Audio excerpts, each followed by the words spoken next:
Hello and welcome everyone to another episode of Cric Express. This is the channel that expresses cricket like no one else. हमारे पास एक से एक exciting episodes अभी हमने किए हैं हाल फिलहाल and we are going to be doing more episodes. और आज हमारे साथ हैं एक बहुत ही interesting person and somebody that you have definitely seen on TV in the last 1 year. आपने जरूर इनको देखा होगा टीवी पर.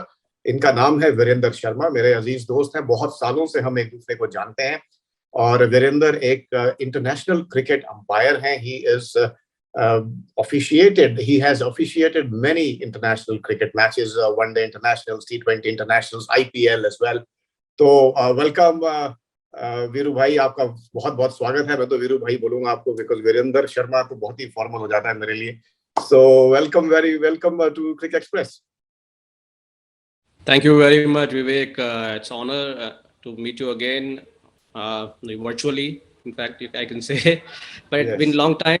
We have been communicating, and it's like I feel very excited to talk to you again because when we were around 19 years of age, we played a lot of cricket together.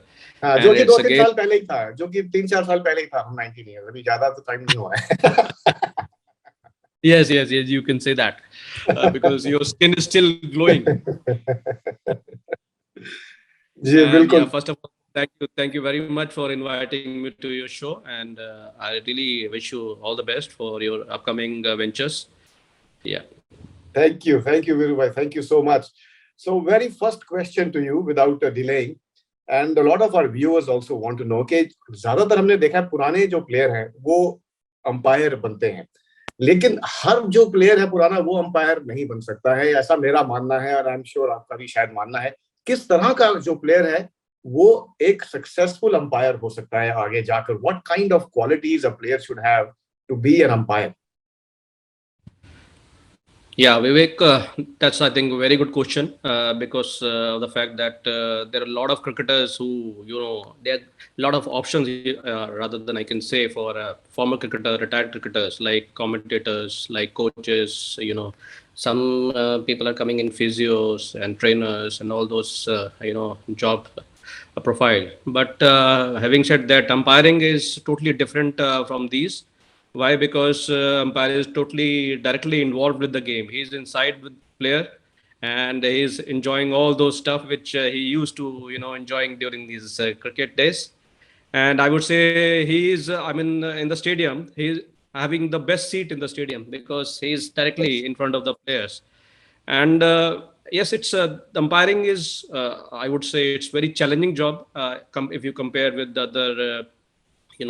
Job profiles like commentators, or because those people are can be influenced by other factors like if the team is performing good, then coach is good, so but in umpiring, whatever you are, I mean, it's like a 100-meter sprint. The more you run fast, you will achieve success. So that is one of the aspect.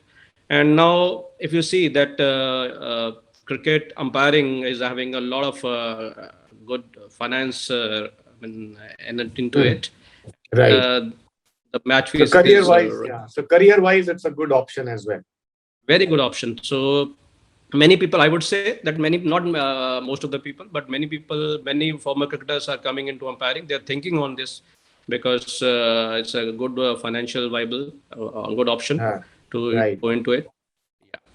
And I would say, go on. Yeah, please. But this is why I'm saying this is very challenging job because I would say the person, who wanted to become an umpire, he has to ready to face the criticism. Head on. Yes. That is the most challenging job, what I would say.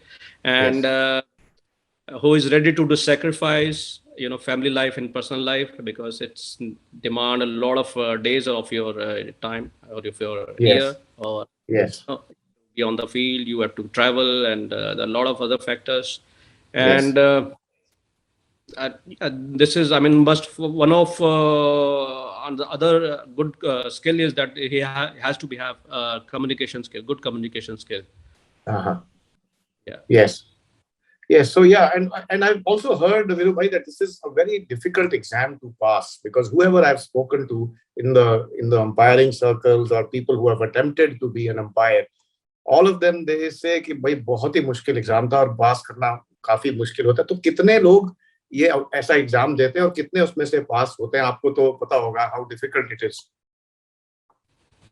Absolutely. I mean, Vivek, when you see the law book, it's a very small, very thin book. But if you're going to read that, if you're going to understand that, if you're going to, interpret that, it's very, very difficult, because after every comma, after every full stop, the sentence get changed. So the interpretation part is very, very important. So if you talk about one law, there can be around thousands of questions on one law. So there are 42 laws, so one has to be very, very perfect in those understanding and to know the playing condition. After MCC law, there is a playing condition. For every tournament, there is a special playing condition. For women, there is a special playing condition. For junior boys, there is a special playing condition. So we have to have to get सब चीजों की हमें इतनी सारी because एक tournament आज we are playing 4-day multi-day 5-day, then again T20 is next week, we are playing T20 next week, so whole playing condition get changed within a few weeks. So you have to have very, very thorough knowledge about those playing condition changes. And yes, it's very tough. When you want to become an umpire, there are very, very difficult questions for they. If I give you an example, last year in BCCI, there are 140 people who attended the this PIP exam, but only 2 got passed in this particular exam. Yeah. Okay, 2 out of 140. That is only 1.5% maybe is the pass. And once you clear the theory part, you have to go to the practical part, because it's not a classroom situation. You have to do umpiring in the middle, in the ground. So once you pass the theory part, then you have to attend the practical part also. So in that also you have to, the competition is very, very high. People and players, they're coming with 99%, or somebody get 100% even. But it's very, very challenging, and it's very difficult. Having said that, Vivek, क्या होता है कि when if you want to do something, एक वो word है ना, जब आप शाहरुख खान की मूवी का कि जब आप कुछ चाहो तो कायनात भी आपके साथ जाती है कुछ चीज करने तो, है ना. तो वही जब आप if you want to do something, if you are determined, if you have good skills all around, communication, management, leadership skills, so then you can become umpire, and after that experience teaches you. So by the time you do umpiring for 4, 5, 6 years, then you can become a very good umpire. हाँ, मतलब उस शिद्दत से आप लग जाओ तो फिर कायनात जुड़ जाती है. नहीं तो ये तो एकदम आईएएस का एग्जाम लग रहा ही. नहीं तो ये तो 2% 1% ऑफ पासिंग इज लाइक, इससे अच्छा तो आईएएस बन जाते हैं भाई. But okay, that is great. और दूसरा आपने एक बड़ी अच्छी बात बोली कि this you have the best seat on the ground. मतलब आप एक्शन में हो, you are in the thick of the action, in the middle of the action. तो आप कुछ अपनी मेमोरी से यही बताएं कि कुछ अच्छे मैचेस जो आपने देखे हो फ्रॉम 22 यार्ड्स, 22 नहीं तो आप एटलीस्ट 26 या 30 यार्ड रहते हैं बैट्समैन से दूर. तो what are some of the good games that you have been a part of, and something that is in your memory कि ये बहुत बढ़िया मैच था, ये बहुत बढ़िया इनिंग्स थी और मजा आया इस मैच में अंपायरिंग करके? यस विवेक, इंडिया में तो जो भी मैच होता है वो मेमोरेबल ही रहता है, बिकॉज इंडिया में आपको that the pitches are totally different than other part of the world, like New Zealand, England, they have got the grass and all, but here you don't see any grass on the pitch. And also, the scrutiny of media people, the scrutiny of DRS is coming up now, because we umpires are like seeing the ball or action from the 66 foot. Okay, but you guys who are watching on the TV, they have got ultra zoomer and all those everything. They've got benefit of everything, so they can scrutiny is more. That's right. there is a you can say अगर कोई bat में हल्का सा आवाज भी आ जाता है तो if you see 1 lakh people sitting in Ahmedabad stadium, so it's Yeah. very difficult to hear that noise, you know. Yeah, But noise सुनाई नहीं देता that, है. yeah, yes, having said that, we need a lot of concentration. But the focus part is outstanding. You have to be very on your toes all the time. And I can remember, I mean, last couple of years, I can say that my debut match, it was India versus Australia, and Mohammad Shami was on hat trick, and it was my debut game. Okay, so it was in Rajkot. I still remember. I can't forget that. And he bowled a Yorker to Ashton Agar. I can still remember his name, Australian. And the loud appeal. Not only 11 players on the field they were appealing, but the whole stadium was appealing because it was a hat-trick ball. So, Yes, I can imagine. So yeah, it was like, and I'm doing my debut match, and in front of world-class team, Australia and India, and the stakes are always high. Very high, And yes. are the world champions. So somehow I mean, based on my experience, based on my confidence during the game, I said not out. So it was ultimately it came out to be because they didn't have a DRS on that particular decision because they lost all Already the exhausted. So everybody was looking at me, why you haven't about.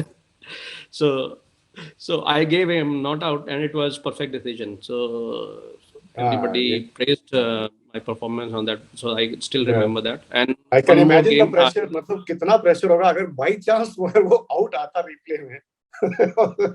तो वहाँ से stadium से निकलना मुश्किल हो जाता फिर उसके बाद. yes. तो यही विवेक, इसी चैलेंजेस के साथ हम लोग सुबह उठते हैं, रात को सोते हैं. तो ऐसे ऐसे मैचेस बहुत होते हैं कि आपको बिना किसी की आई मीन इन्फ्लुएंस के, बिना किसी प्रेशर के, बिना किसी स्ट्रेस के आपको डिसीजन देना होता है.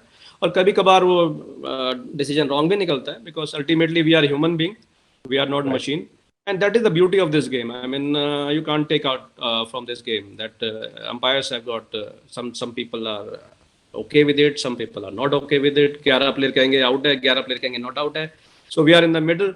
So we go by our assumption, or we go by our judgment, skill, and confidence level.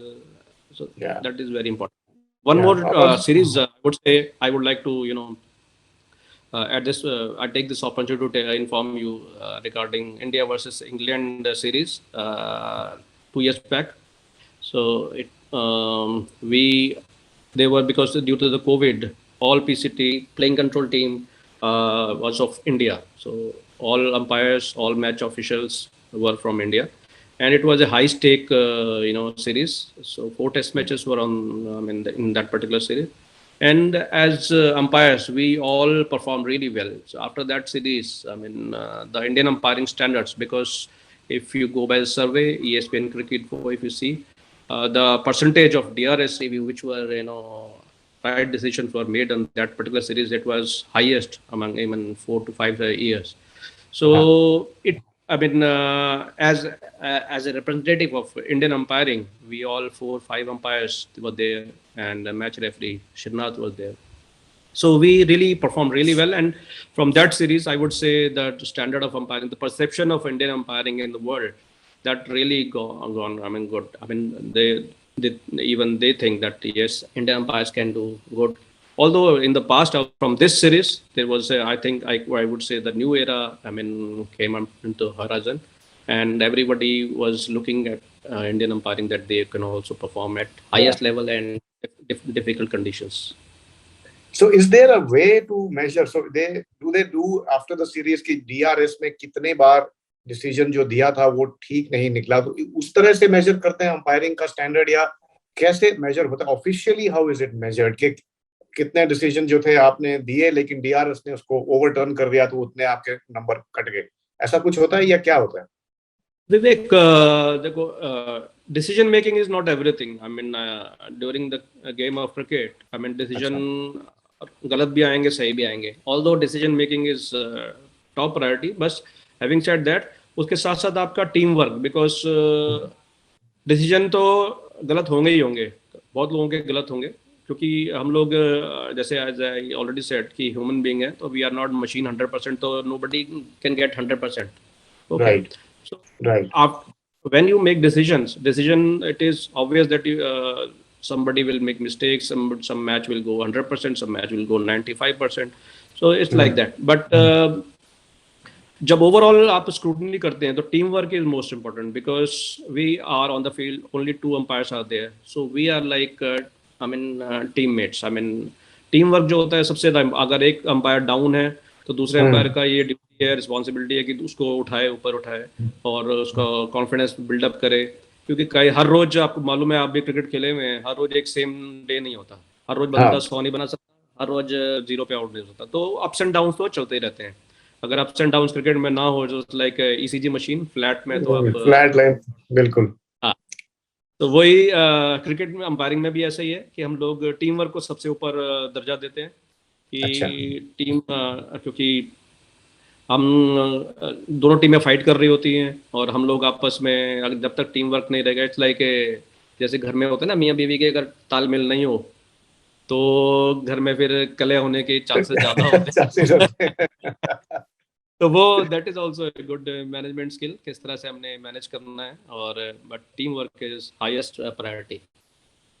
Very good. और कुछ कंट्रोवर्सीज कई बार होती हैं, जैसे आप बोल ही रहे हो कि बहुत बार कंट्रोवर्शियल हो जाते हैं डिसीजंस, और जो क्राउड है और जो कमेंटेटर्स हैं और जो मीडिया है, everyone is banking the players, because players जो हैं वो सबके लिए दे आर सम वेरी, सब उनके फैंस हैं, एंड दे, और वो फिर वो अंपायर बैशिंग जो है वो कई बार हो जाती है अगर गलत डिसीजंस हो. तो कैसे अंपायर्स अपने आप को मेंटली प्रिपेयर करते हैं कंट्रोवर्सीज के लिए, कैसे अंपायर्स प्रिपेयर करते हैं इस तरह के प्रेशर के लिए? क्योंकि ये तो आई थिंक इनएविटेबल है, हर एक अंपायर के लाइफ में 1, 2 या 3 बार तो ऐसा होगा ही कि कुछ गलत हो गया और किसी डिसीजन की वजह से कुछ ऊपर नीचे हुआ, and then people will come after them, right? तो अप्रिसिएशन शायद उतनी नहीं मिलती जितना क्रिटिसिज्म मिलता है. Criticism may be only for one decision or two, but that kind of outweighs all the appreciation or all the good work that was done before. तो कैसे अंपायर्स प्रिपेयर करते हैं अपने आप को, कैसे मेंटली अपने आप को इस बात से कि कि ज्यादा फर्क ना पड़े ऐसे कंट्रोवर्सीज का? Absolutely Vivek, very good question. I would say जब हम अंपायरिंग में आए तो सबसे पहले तो ये सोच के आए कि भैया ये अंपायरिंग फील्ड ऐसी है कि आपको क्रिटिसिज्म सुनना पड़ेगा, झेलना पड़ेगा. Why? Because it's not like playing thing कि आप you can say anything on the field और get away with it. But क्या होता है कि जब एज ए प्लेयर, आप भी जानते होंगे, हम थोड़े अग्रेसिव होते थे. ठीक है. अब फॉर्मर प्लेयर, हम लोग जो फॉर्मर प्लेयर्स अंपायरिंग में एंटर करता है, उसको transformation very very important. How to transform yourself from a playing attitude, playing mental level to a umpiring mental state. So that is very very important because in playing days हमको थोड़ा ego भी होती है, aggressiveness भी होता है, तो वो हमें सारी चीज़ें साइड में रख के अपने आप को ऐसा बनाना पड़ता है कि कई बार सुनना भी पड़ता है, मैनेज भी करना पड़ता है, स्मूथली गेम को मैनेज कर. Because we all umpires feel that look Vivek, cricket जो गेम है वो प्लेयर्स की है बेसिकली, है ना. वो प्लेयर्स को देखने आते हैं, स्पेक्टेटर्स अंपायर्स को कोई नहीं, प्लेयर्स को ही विराट को देखने आएंगे या जो रूट को देखने आएंगे, वर्ल्ड क्लास प्लेयर्स को देखने आते हैं. तो nobody come in the stadium for to watch us. So first of all ये थिंकिंग हमारी ये होनी चाहिए कि भैया प्लेयर ही सबसे ज़्यादा इंपॉर्टेंट है. हम लोगों को ज़्यादा अटेंशन सीकर नहीं होना चाहिए हम लोगों को, है ना. तो हमारा काम होता है कि स्मूथली कंडक्ट करना गेम को विद इन रूल्स, और अगर रूल्स और प्लेइंग कंडीशन के अंडर वो नहीं खेलते, तब हम उनको बात करते हैं, समझाते हैं कि this is not the way to play the game. Let's move on with the game and play in the spirit of the game. That is the most important part. The spirit of the game is सबसे पहले page पे spirit of the game ये law के अंदर. So we have to uphold that spirit of the game. And जैसे आपने पूछा कि सोशल मीडिया और उसको काफ़ी सारी क्रिटिसिज्म होती हैं, और इंडिया में ज़्यादातर, इंडिया पाकिस्तान सब कॉन्टिनेंट में ज़्यादा, क्योंकि media is very powerful. And yes, उसको भी आपको टैकल करना, हैंडल करना किस तरह से, lot of ways. We make short-term goals, how to handle those situations. Like first of all, we are not active on social media. We don't. We do.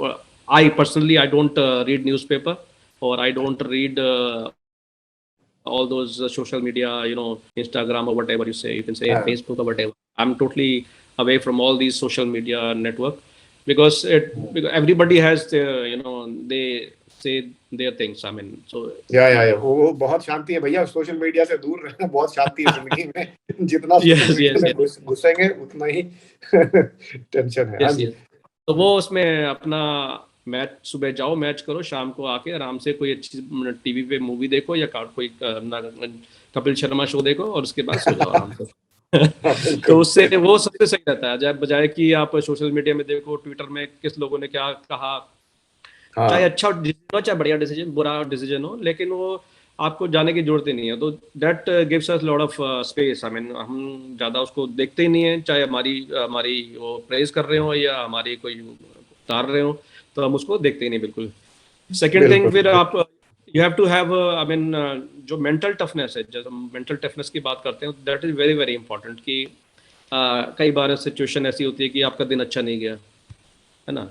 कई बार ऐसी हाँ सिचुएशन होती है कि आपका दिन बहुत अच्छा गया है। तो इन दोनों बिल्कुल। सिचुएशन में आपको अपने आप को किस तरह से हैंडल करना है, अपने आप को किस तरह से आप कैरी कर रहे हो, तो that is very very important. कई बार डिसीजन एक दिन में एक दो डिसीजन भी नीचे आ जाते हैं, ओवर टर्न हो हाँ जाते हैं। तो हाँ उसको भूल के how you bounce back, that is the bounce back ability is very very important. कि आप राइट। जितनी जल्दी भूल जाओ उस पर्टिकुलर डिसीजन को, या जो पर्टिकुलर गलत डिसीजन हुआ या कोई मिस्टेक हुई है, उसको जितनी जल्दी अब जो टॉप के अंपायर्स होते हैं, यही फर्क है एक टॉप के अंपायर में एक नॉर्मल अंपायर में, जो जितनी जल्दी बाउंस बैक कर जाता है एक गलत हाँ डिसीजन देने के बाद। क्योंकि हमारा विवेक, हम लोग जो इंसान होते हैं ना, वो कोई भी एक गलती करते हैं तो हमारे दिमाग में घूमता वो रहता है सोचते रहते हैं। कि हाँ ये मेरे को ये नहीं करना चाहिए था, या मेरा ये डिसीजन मेरे को ये क्यों दिया मैंने, ये तो लगा ही नहीं था, कॉर्ड वेंट था ही हाँ नहीं, तो मैंने क्यों दिया। तो कई बार उंगली उठ जाती है एकदम से हाँ जल्दबाजी में या कुछ भी। तो लॉट ऑफ फैक्टर्स जो हम उसको, वो चीज़ रियलाइज करनी चाहिए, वो चीज़ असेस करना चाहिए कि हमें ये गलती क्यों हुई है, rather than cribbing on the mistake कि राइट। यार गलती हो गई है तो क्या हो गया, ये हो गया। तो वो उसमें क्या होता है, जितनी जल्दी आप भूल जाएंगे, उसको बाउंस बैक कर जाएंगे, तो आपकी जो नेक्स्ट गलती नहीं होने के चांसेस ज़्यादा है। चांसेस कम, हाँ बिल्कुल। तो अगर आप वही चीज़ आपके दिमाग में घूमती रहेगी, तो फिर आप नेक्स्ट गलती भी आने वाली है, आप इसके लिए हो तैयार सकती है। रहिए। यस हाँ तो राइट। ये तो बाउंस बैक के बाद आपको रिलैक्स होना बहुत इंपॉर्टेंट है। How you enjoy your game, how you enjoy cricket, it's not stress always, but you have to enjoy. There are many umpires in the world. I mean, if I name Ian Gould है, या David shepherd, Dickie Bird, जो पुराने umpires थे, if you see हाँ them doing umpiring on field, they are totally relaxed. They involve players and they have banters, enjoyment, all fun together. तो even player भी कई कबार एक आध गलती होती है तो वो नजरअंदाज कर देता है कि यार कोई बात नहीं, या इंसान है, इनसे हो सकती है। बट हैविंग सेड दैट, अगर आप ऑटोक्रेटिक वे रखेंगे, आपके हाथ में आउट या नॉट आउट देने की वो है, पावर है, तो अगर आप ऑटोक्रेटिक कहेंगे या कोई चीज अगर गलती किसी प्लेयर से हो गई तो उसको आप ऑटोक्रेटिकली बोलेंगे, तो that is also not good not management good. Skill. So otherwise, और उसके बाद इन चीज़ों को झेलने के लिए आपको फैमिली टाइम, आप फैमिली के बारे में सोचो, फैमिली के साथ एंजॉय करो टाइम। तो ये सारी चीज़ें हैं जिनसे आप जो क्रिटिसिज्म है, जो स्ट्रेस है, उसको आप दूर रख सकते हैं और बिल्कुल। अपने उसमें एंजॉय वेरी कर सकते हैं इंपॉर्टेंट। गेम। और ये चीज आपने जो बोली ना, ये very important not only for umpiring, I think it is important for all profession, to enjoy what you are doing, to not over think. अगर गलती हो गई तो हो गई, फिर आगे बढ़ो उससे, उसी में मत फंसे रहो गलती में। तो ये I think these our life lessons, I would say umpiring lessons तो हैं ही, लेकिन ये लाइफ लेसन्स हैं for anyone who is watching this. It is, if you make a mistake, you make a mistake, you learn from it and you move forward. You don't get stuck in the mistake, and stay away from gossip, stay away from as much as you can. Don't involve in what people are saying on social media. Don't get involved with anything which is coming out in the media. Family के साथ रहें, अपना unwind करें, and so it's I think very good life lessons. आखिरी आपसे, absolutely. हाँ last आपसे एक चीजें दो तीन और पूछनी है मैंने, कुछ सवाल जो दिमाग में रहते हैं आमतौर से, लोगों के भी रहते हैं और हमारे भी रहते हैं। नॉर्मल लॉज रूल्स तो पता रहते हैं लोगों को कि बॉल किया, ये वाइड बॉल है, अगर लाइन के बाहर है तो, लेग स्टंप के बाहर है तो वाइड बॉल है, ये नॉर्मल चीजें तो हमें पता है। लेकिन कई बार क्या है, कुछ ऐसी अजीबोगरीब चीजें हो जाती हैं और फिर समझ नहीं आता कि ये रूल्स में होगा क्या। So for example world cup में हमने देखा, वो इंडिया पाकिस्तान का मैच था, T20 वर्ल्ड कप, और फ्री हिट थी, विराट कोहली ने शॉट लगाया, मिस हो गया, क्लीन बोल्ड हो गए। और बॉल चली गई थर्ड मैन की तरफ और भाग के 2 रन ले लिए। तो फिर वो 2 दिन यही डिस्कशन चलता रहा कि ये तो रन बनते ही नहीं थे, ये तो बोल्ड हो गया था, तो ये तो डेड बॉल होनी चाहिए थी, ये रन क्यों लिए। तो ऐसी चीजों में मतलब क्या था, आपका क्या कहना है कि these 2 runs were valid? Of course they were valid, that's why the umpires gave those 2 valid runs, right? तो क्या ऐसे ये रूल्स रहते हैं, कुछ ऐसी चीजें जो हैं, जैसे फॉर एग्जांपल एक और मैं आपको बताता हूँ, कोई फील्ड में भाग के आ गया, कोई कुत्ता आ जाता है कई बार फील्ड में, कोई कई बार स्पेक्टेटर ही भाग के आ जाता है फील्ड में, बैट्समैन ने शॉट खेला, वो स्पेक्टेटर के लग गया जाके बॉल वहां पे, और डिफ्लेक्ट होके या तो कैच हो गया या रन आउट हो गया बैट्समैन, तो क्या करेगा अंपायर? रन आउट देगा या क्या करेगा उसमें? ये बड़ी क्वेश्चंस होते हैं, बट एनीवे होते ग्राउंड पे रेयर है, बट कभी कभी हो जाते हैं, और फिर हो सकता है, बिल्कुल बिल्कुल हो सकता है। विवेक, मैं पहले क्वेश्चन का आंसर देता हूँ। जो विराट कोहली वाला वर्ल्ड कप का मैच था, उसमें जो विराट कोहली बोल्ड हुए थे, वो नो बॉल के ऊपर जो फ्री हिट थी उसके ऊपर बोल्ड हुए थे। हाँ। तो क्या होता है कि जब आप फ्री हिट या नो बॉल पे बॉल खेल रहे हैं तो बोल्ड माना नहीं जाता, नो बॉल पे बोल्ड आउट नहीं होता, बट बॉल जो होती है वो प्ले में रहती है। अच्छा। तो पाकिस्तान के जो कीपर अगर आप देखेंगे उनको अवेयरनेस इतनी थी नहीं कि भाई ये तो बोल्ड हो गया है तो बॉल डेड होनी चाहिए यहाँ पे। लेकिन हमारे इंडियंस को, विराट कोहली और दिनेश कार्तिक थे, उनको समझ थी, उनको पता था कि, और वो ज़्यादा अवेयर थे इस बारे में, इस लॉ के बारे में, कि नो बॉल के ऊपर बोल्ड आउट नहीं होता, बट बॉल प्ले में रहती है, तो उसमें जो भी होता है वो माना जाता है। अगर वो बाउंड्री पे जो चले जाती तो 4 रन देने पड़ते उसको, बाई के 4 रन देने पड़ते, क्योंकि बैट नहीं लगा था। तो उसमें वो भागते रहे और वो रन काउंट रन मिल गए। तो हाँ, तो रन को मिल गया उस पर्टिकुलर डिलीवरी के ऊपर, और बोल्ड हुआ नहीं क्योंकि वो नो बॉल थी। बॉल डेड नहीं होती है नो बॉल के ऊपर, तो ये इसलिए वो ये अवेयरनेस बड़ी जरूरी है। Before you go to the second question answer, ये अवेयरनेस बहुत जरूरी है, क्योंकि एक और मेरे दिमाग में आया अभी इंसिडेंट। पाकिस्तान के एक बैट्समैन, अपने कौन थे, नवाज या मैं बताता था हूँ। वो? हाँ, मुझे याद है उसमें हाँ, क्या वो हुआ नवाज, था। तो वो भी बहुत नवाज, ही वो अवेयरनेस की बात, जैसे आपने बिल्कुल आपने हाँ, सही रिकॉल किया, उसमें वो हाँ, लेफ्टी बैट्समैन था, मुझे इतना याद है। तो नवाज उसने नवाज शॉट खेला, हाँ, नवाज बिल्कुल ठीक। तो बैट उसके बॉल जो है बैट से टच होके उसको एलबीडब्ल्यू की अपील हुई थी उसके ऊपर, हाँ, ठीक है। तो अंपायर ने उसे आउट दे दिया। अंपायर ने जब आउट दिया, वो रन लेने, आउट देने से पहले वो रन लेने के लिए भाग रहा था, तो थर्ड मैन या फाइन लेग से किसी ने थ्रो मारा और वो रन आउट हो गया, रन आउट हो गया। ठीक है। तो ही thought that he is run out, so he went back to the pavilion because he think he was in assumption that he got run out. But हाँ, having said that, once अगर वो challenge कर देता, DRS ले लेता, तो बच क्योंकि वो जाता। आउट डिसीजन दिया गया था, तो आउट देने के बाद ही वो जो बॉल होती है वो डेड हो जाती है। हाँ, तो जो आउट डिसीजन दिया था वो रिवर्स हो जाता, और रन आउट तो होता ही नहीं, क्योंकि वो already he was given out, he was हाँ, जब आउट दे दिया तो उसके बाद कोई भी एक्टिविटी नहीं होती ग्राउंड के अंदर, क्योंकि बॉल डेड हो जाती है। डेड हो जाती है, राइट। वो अवेयरनेस की जैसे आप बात कर रहे हैं ना, उसको मालूम नहीं था, कि उसे सोचा कि मैं रन आउट हो गया। अगर वो, बिल्कुल और उसे ये पता था कि मेरे को बैट नहीं लगा, लेकिन मैं रन आउट, बैट लग गया, लग गया, एलबीडब्ल्यू तो लेकिन हूं नहीं मैं, लेकिन रन आउट हो गया हूं मैं। और हाँ, उसको अदर वे अराउंड जाना चाहिए था, पहले डीआरएस लेना चाहिए था, और डीआरएस के बाद वो तो रन आउट तो होता ही नहीं, क्योंकि बॉल डेड हो हाँ, चुकी थी। हाँ, ये बड़ा इंपॉर्टेंट है, बिकॉज ये छोटी छोटी चीजें हैं, बट ये अगर अवेयरनेस प्लेयर्स में हो तो it can actually make a difference between a victory and a loss of a game, because कई बार एब्सोल्युटली विवेक, मैं तो कहता हूँ कि काफी जो प्लेयर्स हैं उनको भी बढ़ चढ़ के, इवन जो करंट प्लेयर हैं उनको भी बढ़ चढ़ के लॉस के बारे में थोड़ा सा पता रखना चाहिए, जिससे कि जो डीआरएस का वो लोग इस्तेमाल करते हैं उसमें उनको काफी सक्सेस मिलेगी, व्हाट आई पर्सनली फील। क्योंकि जो डीआरएस का जो प्लेइंग कंडीशंस है उसके बारे में अगर नॉलेज रखेंगे तो उस हिसाब से वो डीआरएस लेंगे, तो दैट इज हाँ, आल्सो वेरी वेरी इंपॉर्टेंट।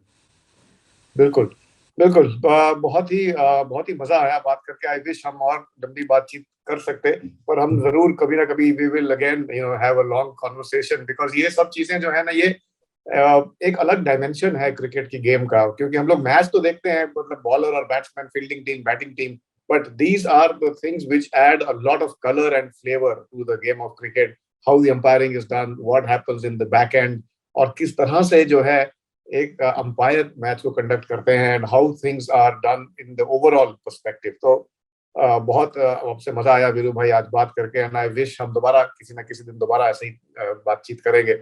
और इस बार इतने सालों का गैप नहीं होगा, because today we met after many years, but we will may be meet again.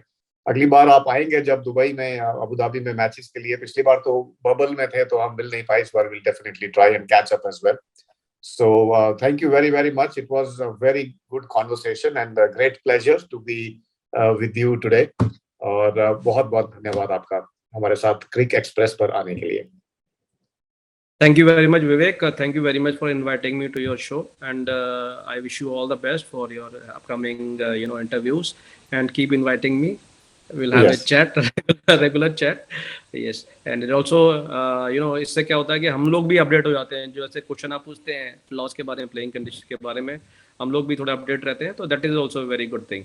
And I would appreciate that your knowledge is, I mean, vast. You've got vast knowledge about cricket laws, and because you yourself a former player, so thin line between knowing all those laws and playing the game. बहुत तो पता है। Yes. So that is for a commentator, for a people like you, it's very, very handy. I mean, if you know the laws or if you have played cricket, so it's really good when you're commenting on matches or taking interviews. So that's really, I would really appreciate that.